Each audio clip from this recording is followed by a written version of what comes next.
আমাদেরকে আসলে আল্লাহ তাআলা সৃষ্টি করেছেন বেশি ইবাদত করার জন্যে। দুনিয়াদারি প্রয়োজনের পাশাপাশি ইবাদত করে একেবারে অল্প একটু করে কোনো রকমে যান বাঁচানোর চেষ্টা না করে মূল আসল কাজ তো হচ্ছে আল্লাহ তাআলার ইবাদত বন্দেগী করা। দুনিয়ার ডিউটিগুলো কোনো সময় ইবাদতের মধ্যে পড়ে, কোনো সন্দেহ নেই, কিন্তু এরপরেও একজন মুমিনকে আল্লাহ তাআলার ইবাদতের সময় দিতে হবে। কারণ এই ইবাদতের বিনিময়ে আল্লাহ তাআলা আমাদেরকে জান্নাতের নিয়ামত তৈরি করে রেখেছেন। ইবাদতের কমতি হয়ে গেলে আমরা সেটাকে মিস করে ফেলব, আর সেটা এত ক্ষতি আমাদের হয়ে যাবে। দুনিয়ার কিছু ক্ষতি হয়ে গেলে পোষানো যায়, বা এত বড় ক্ষতি না, জীবন তো সীমিত, একদিন শেষ হয়ে যাবে। কিন্তু আখিরাতের ক্ষতিটা কত বড়, সেখানে ওটা পোষানোর, উত্তরণের, পরিবর্তন করার কোনো সুযোগ কি আর থাকবে? তা আমরা সারা বছরই আসলে কিছুটা গাফলতির মধ্যেই থাকি, যতক্ষণ ইবাদত করি বখিলের মতো, আর দুনিয়ার জন্যই বেশি করে সময়টা দেই। এটা আমাদের সবার ক্ষেত্রেই বেসরকম, কথাটা প্রযোজ্য। তো আর আমাদের সুযোগ কম হয়, বিভিন্ন ওজোর থাকে। সামারে লম্বা দিনে রাত্রে একেবারে ছোট, একটু ইবাদত করতে পারি না। নফল রোজা রাখতে গেলেও কষ্ট হয়ে যায়, অনেক লম্বা, অনেকেই পারি না।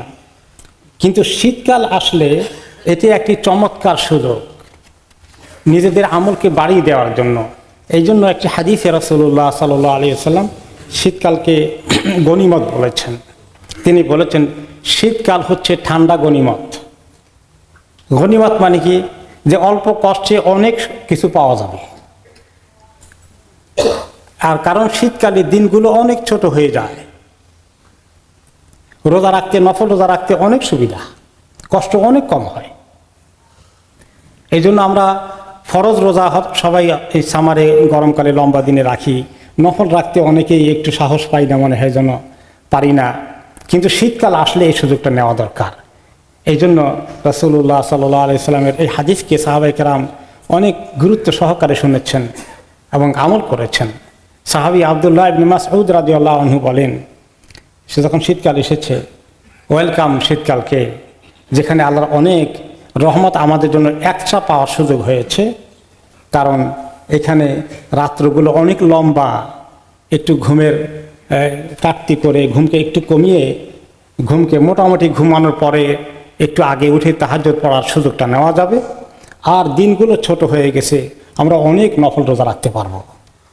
এই আশা করে তিনি শীতকালকে ওয়েলকাম করেছেন, অর্থাৎ আমাদের জন্য এই মেসেজ রেখে গিয়েছেন। উবাইদ ইবনে উমাইর রাহিমাহুল্লাহ বলেন যে যখন শীতকাল আসে, তিনি যারা আল্লাহর নেক বান্দা তাদেরকে ডেকে বলেছেন, হে কোরআনওয়ালারা উঠো, এখন তোমরা রাত লম্বা হয়ে গেছে, কোরআন তেলাওয়াত করো, অথবা তাহাজ্জুদের মধ্যে লম্বা লম্বা রাত পড়ে তোমরা এখন আল্লাহর এই কোরআনের তেলাওয়াত করো আমাদের ভিতরে। আর দিনগুলো ছোট হয়ে গেছে, তোমরা বেশি করে রোজা রাখার চেষ্টা করো, যেটা অন্য সময় পারোনি। এবং এই আমলগুলো যে আমাদের জান্নাতের জন্য কত দরকার, এই কথাটি একটি হাদিসে ফুটে উঠেছে। রাসূলুল্লাহ সাল্লাল্লাহু আলাইহি ওয়াসাল্লাম বলেছেন যে জান্নাতে এমন কিছু সুন্দর সুন্দর প্রাসাদগুলো আল্লাহ তৈরি করে রেখেছেন, যেগুলো বাইরে থেকে ভিতরে সব কিছু দেখা যাবে, এবং ভিতর থেকে বাইরে সব কিছু দেখা যাবে। স্বচ্ছ কাঁচের বিল্ডিং বলে এখন আজকাল আমরা কিছু দেখি, কিন্তু এগুলোর তুলনায় অনেক সুন্দর কাঁচের বিল্ডিংগুলো আল্লাহ তাআলা তৈরি করে রেখেছেন। সেই কাঁচ দুনিয়ার কাঁচ নয়, একটু ঢিল মেলে ভেঙে যাবে এরকম নয়। ভিতর থেকে বাইরে দেখা যায়, বাইরে থেকে ভিতরে দেখা যায়। তার অর্থ এই নয় যে ভিতরের প্রাইভেসিকে আর রক্ষা করা যাবে না, কোনো একটা ব্লাইন্ড লাগবে এরকম কিছু হলে পর্দা লাগবে না, সেটা অটোমেটিক সিস্টেম। বান্দা যখন চাইবে যে তার প্রাইভেসি থাকুক, বাইরে থেকে কেউ দেখবে না, কেউ দেখতে পাবে না, আর যখন সে দেখতে চাইবে সব দেখা যাবে।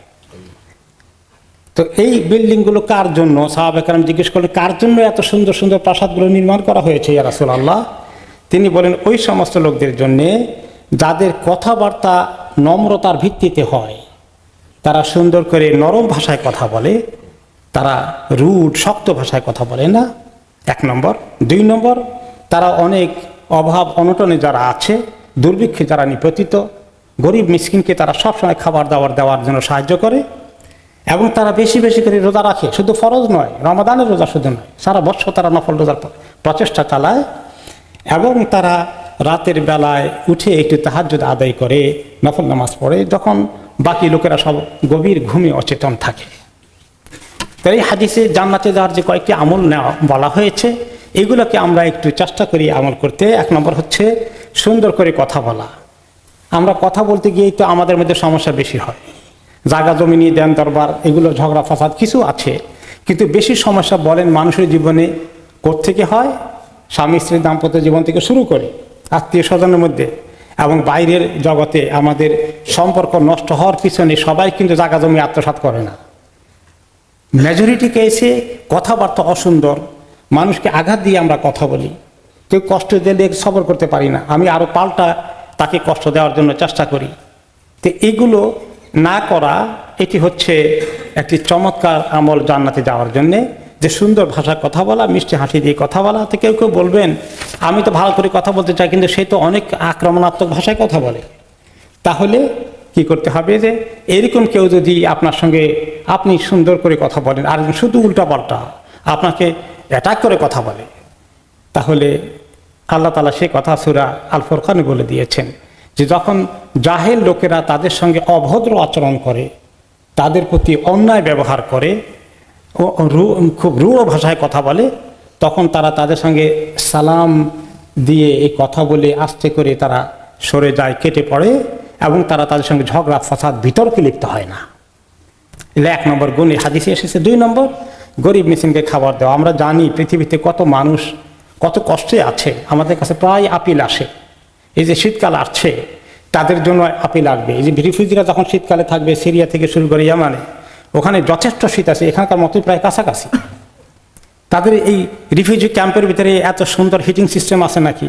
না আছে এরকম কম্বল থেকে শুরু করে ভালো গরম কাপড় চোপড়, প্রায় আপনাদের কাছে আপিল আসে এবং আরও আসবে। তো এই 2 নম্বর কাজ, গরিব মিসকিনকে সহযোগিতা করা, খাবার দেওয়া থেকে শুরু করে তাদের বিভিন্ন রকমের সাহায্য করা, এটা জান্নাতে যাওয়ার 2 নম্বর আমল। আর 3 নম্বর আমল হাদিসে এসেছে যে তারা যখন তারা বেশি বেশি করে রোজা রাখে। এই নফল রোজার সুযোগ আল্লাহ আমাদেরকে দিয়েছেন শীতকালে, একটু চেষ্টা করে দেখেন, ট্যারি পাওয়া যাবে না আলহামদুলিল্লাহ। এবং এত সুন্দর সুযোগ, আস্তে আস্তে যারা রেগুলার শীতকালে রোজা রাখতে অভ্যস্ত হবে নফল রোজাগুলো, গরমকালে কিন্তু তাদের জন্য কিছুটা ইজি হয়ে যাবে। আর যারা শীতকালেও রাখি না, তার গরমকালে কোনোদিন আরাফাতের রোজা, মুহররমের রোজা রাখতেও জান বের হয়ে যাবে। কিন্তু যদি শীতকাল থেকে অভ্যস্ত হতে থাকি আর দিনটা হঠাৎ করে একদিনে বড় হয়ে যায় না, আস্তে আস্তে আমাদের হ্যাবিটের মধ্যে এই সুন্দর রোজার আমলটা ঢুকে যাবে, জান্নাতের 3 নম্বর আমাদের জন্য তৈরি হয়ে যাবে। আর রাতের বেলা একটু চেষ্টা করি, গরমকালে আমরা পারি না, শীতকালে একটু পারি কি না, একটু চেষ্টা করি ফজরের 1 ঘন্টা আগে, আধা ঘন্টা আগে যদি উঠা যায়, একটু কয়েক রাকাত আমরা নফল নামাজ পড়ি। এই যে এই সুন্দর কথার কথা বলা আছে, একটা হাদিসে রাসূলুল্লাহ সাল্লাল্লাহু আলাইহি ওয়াসাল্লাম বলেছেন সুন্দর কথা বিরাট সওয়াব নিয়ে আসে, এটা একটা বিরাট আমল। এরপরে আল্লাহ তাআলা এই গরিব মিসকিনকে খাওয়ানোর জন্য কোরআন শরীফে বলেছেন জান্নাতীদের অন্যতম আমল হচ্ছে তারা ফি সাবিলিল্লাহ, আল্লাহর ওয়াস্তে গরিব মিসকিনকে বেশি করে দিত। এরপরে যে রোজার আমলের কথা আসলো, একটি দিন রোজা রাখলে, আমরা অনেকবার হাদিসে শুনেছি, প্রতিবারই আমাদের রিমাইন্ডার দরকার হয়, একটি দিনের রোজা আমার চেহারাকে, আপনার চেহারাকে জাহান্নাম থেকে 70 বছর দূরে নিয়ে যায়। এই সুযোগ এসেছে। এবং এই নফল রোজাগুলোর মধ্যে কিছু রোজা আছে বেশ ফজিলতে। নবী করিম সাল্লাল্লাহু আলাইহি ওয়াসাল্লাম তিনি বললেন যে আমার আমলকে, প্রত্যেকের আমলকে সপ্তাহে 2 বার আল্লাহর কাছে দেখানো হয়। আর আমার আমল যেদিন দেখানো হয় ওই দিন আমি রোজা রাখতে চাই। আর সপ্তাহে 2 দিন আমাদের আমলকে আল্লাহর কাছে দেখানো হয়, একটা হলো সোমবার, আরেকটা বৃহস্পতিবার। তো এই 2টো দিনের প্রায় তিনি রোজা রাখতেন, বিশেষ ওদের বাদ ছাড়া। এরপরে তিনি মাসে 3টি দিনের ব্যাপারে আবার গুরুত্ব দিয়েছেন। তিনি সাহাবায়ে কেরাম বলে যে আমাদেরকে তিনি নির্দেশ দিয়েছেন যে মাসের 3টি দিন, 13, 14, 15 চন্দ্র মাসের মাঝখানে 3টি দিনকে রোজা রাখতে তিনি অনেক গুরুত্ব দিয়েছেন আমাদেরকে, এবং তাকিদ সহকারে বলেছেন। এবং বলেছেন যে ব্যক্তি এইভাবে মাসে 3 দিন রোজা রাখলো, সে সারা বছর রোজা রাখার সওয়াব পেয়ে গেল। এই আমলটা আমাদের ভিতরে ঢুকে গেলে এত কষ্ট হবে না। আসুন শীতকাল থেকেই শুরু করি, তাহলে আস্তে আস্তে গরমকালেও কিছু কিছু পারবো। আর এই জান্নাতীদের এই নেক আমলের মধ্যে অন্যতম রাত্রেবেলা তাহাজ্জুদ পড়ে, যে তারা বিছনা শুতে পারে না, জান্নাতের চিন্তা, জাহান্নাম থেকে বাঁচার চিন্তা তাদেরকে বিছনা থেকে মজার গরমের উষ্ণ আরামের বিছানা থেকে উঠিয়ে ফেলে, তাদের পিঠ আলাদা হয়ে যায়। তারা আল্লাহর কাছে দাঁড়িয়ে তাহাজ্জুদ পড়ে আর দোয়া করে, জাহান্নামের ভয় থেকে নিরাপত্তা চায় আর জান্নাতের আশা করে আল্লাহর কাছে দরখাস্ত দিতে থাকে। তাহলে আল্লাহ তাআলা এই যে শীতকাল নিয়ে এসেছে, এখানে অনেকগুলো আমল আমরা পেলাম, আমরা এগুলিকে আমল করার চেষ্টা করি। আর অনেকেই দেখা যায় শীতকালে আরেকটি আমল, গরমকালে পারে না, ঘুম পুরে না, মসজিদে জামাতে আসতে পারে না ফজরের জন্য, কিন্তু শীতকালে তো আমরা পারি। যাদের অভ্যাস নাই যে ঘরেই ফজরটা পড়ি, অনেক বড় ক্ষতিগ্রস্ত হয়ে যাচ্ছে। একটি হাদিসে এসে যে ব্যক্তি ঈশার নামাজ জামাতে পড়ে সে অর্ধেক রাতের ইবাদত করার সওয়াব পেয়ে গেল, আর যে ব্যক্তি ফজরটাও জামাতে পড়লো, এই দুইটাই জামাতে পড়লো, সে পুরো রাত্রে নফল ইবাদতের সওয়াব পেয়ে গেল। তাহলে এই সুযোগটা কি শীতকালেও আমরা মিস করব? একটু চিন্তা করে দেখি যে আমরা কি করতে পারি। আর যে হাদিসে এই যে ফজর যারা পড়তে জামাতে আসেন না, এসা তো অনেকে আসেন, তারাও অনেকে ফজর মিস করেন।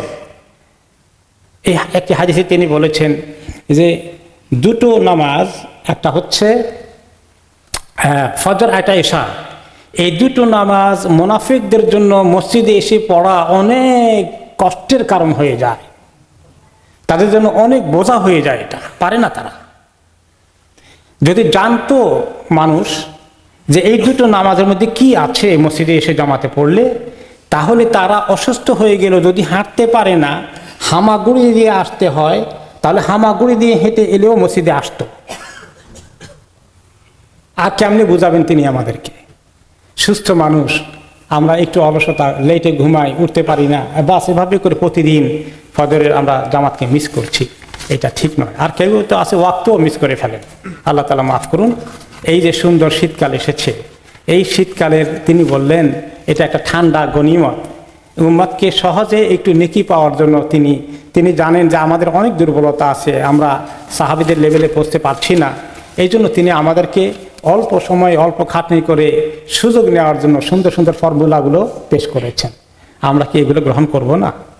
এই যে এই শীতকালে শুরু করি আমরা সবাই যে সপ্তাহের এই সোম বৃহস্পতি রোজা রাখি, আর মাসের 13, 14, 15 রোজা রাখি, নফল রোজা রাখি, চেষ্টা করি, দেখবেন যে ইনশাআল্লাহ এত কষ্ট হচ্ছে না। যেহেতু রমাদানে পারি, এখানে কেন পারবো না? আর একটু একটু চেষ্টা করি ফজরে কিছু আগে উঠা যায় কিনা, আল্লাহর কাছে তৌফিক চাই। আল্লাহ তাআলা আমাদেরকে তৌফিক দান করুন। বারাকাল্লাহু ফিকুম।